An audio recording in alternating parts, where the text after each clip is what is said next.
What's up? Welcome back. And today we are going to be talking about the chaotic abyss that is Euphoria Season 3, Episode 2, America, My Dream. If last week was all about burning down the past, then this week was about digging up the ashes, mixing it with glitter, and then snorting it. Because we've got cartel wars, Hollywood PR stunts, and we have Sydney Sweeney making her housekeeper of all people take adult baby OnlyFans pictures for her content. And where of all places? Right there in her front yard. So everybody could see. So I'm not sure how this was a secret because it was right there in front of the entire neighborhood. And yes, I wish I were joking, but if you're here, I guess you survived the hour just like I did. So let's go ahead and talk about it. So first, let's talk about the execution of this episode because tonally, we are all over the place. I guess the theme of this week was nostalgia, which is funny because half of these characters should be running from their past. But one of the things that actually worked was Zendaya and Alexa Demi. Maddie hustling her way into a Hollywood talent agency with no college while taking care of her mom post-pandemic.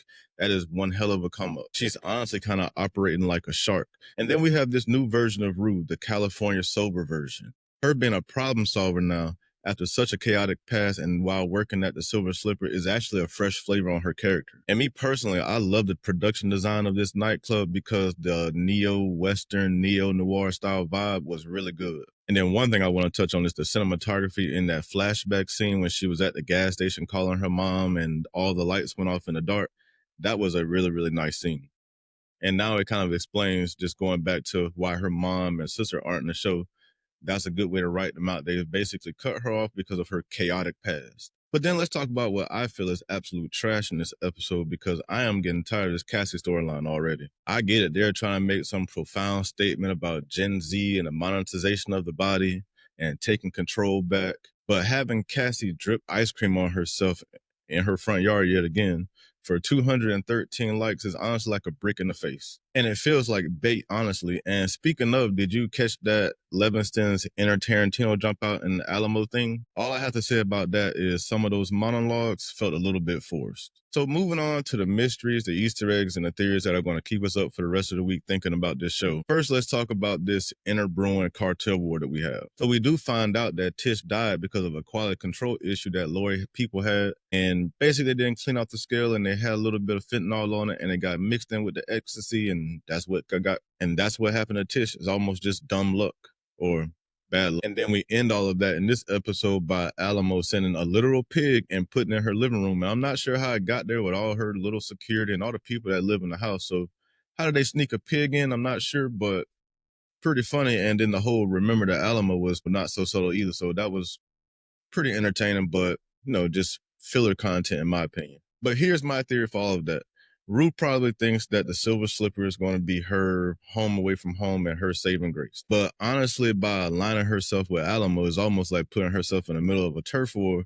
And now she's probably going to be used as some type of pawn between Laurie and Alamo for one of them to get whatever it is they want in the end. So honestly, I'm not sure how Miss California Sober is going to get out of this situation or how she's going to problem solve her way through this, but I guess we'll have to stick around to find out. Then second, we have Nate Jacobs, and we find out that he actually is in debt, $600,000 worth. And it was nice to see Cal finally show up in the season, and he does so by calling out his son on his bullshit. And then we see later in the episode, he's hosting his Fake It Till You Make It investor party. And it's kind of ironic how he asked Cassie or forced Cassie to delete her OnlyFans account after it kind of came out that well, she was running her mouth a little bit too much anyways, telling people about her business because you never do that when you're making money. But because there are people always inherently jealous. But anyways, she was getting ready to walk into a gold mine potentially and maybe even save him financially, but his toxic ego just won't let him just do his own thing and control his own house, so he has her delete the account. And he also commits to buying the flowers for her wedding when he's already severely in debt. But do your thing. But honestly, I don't think this is going to play out well for Nate because he should have just let her keep doing her thing because it's honestly probably going to come out at one of these investor meetings. This whole situation is going to fuck him over in some type of way. But I guess we'll see maybe Nate work his way through this situation. I doubt it, but I guess we will see. But any leverage that he thinks he has, it is starting to tank quickly. So I guess we'll see if he figures it out. And then finally, Rue and Jules, they finally meet back up. And then we see Jules is in this big ass penthouse that is funded by her sugar daddy of all things. But that does tell us in last episode that Maddie's intel is right and that she is doing the whole sugar daddy thing. And on a side note, what do you guys think about this new dynamic that we have here with Maddie and Rue hanging out? It's a little different, so I'm here for it. But what do you guys think about it? I believe that Jules' little private life is going to somehow collide with Maddie's work, probably through whoever the sugar daddy is. And Maddie's going to be hired to clean everything up. And I guess finally we'll have at least some of these storylines finally come together, because this entire thing still feels very disjointed because it's just a bunch of different stories happening in different places.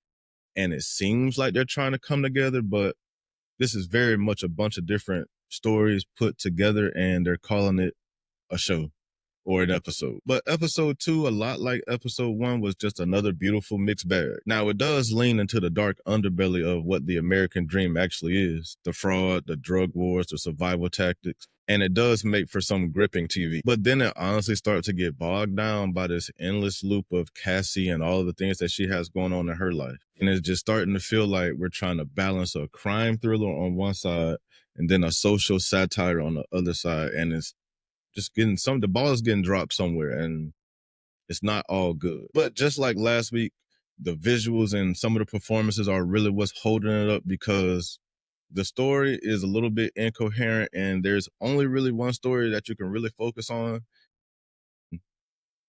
We're not even sure where that's going to go, because even that's all over the place. But you know how we do it here. I want to hear from you. Let me know what you guys thought about this episode down in the comments. And please enlighten me on what you think is going to happen going forward in this season. Because do any of you guys see the story coming together at some point? Or do you think this is going to be several stories just spread out across the season and we're just going to have to piece them together as these episodes go?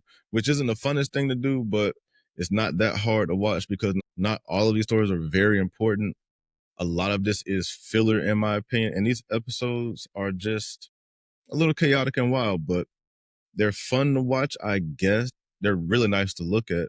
But you guys let me know what you think down in the comments, and I will see you in the next one. Thank you for coming. Please don't forget to like and subscribe, and I will see you then.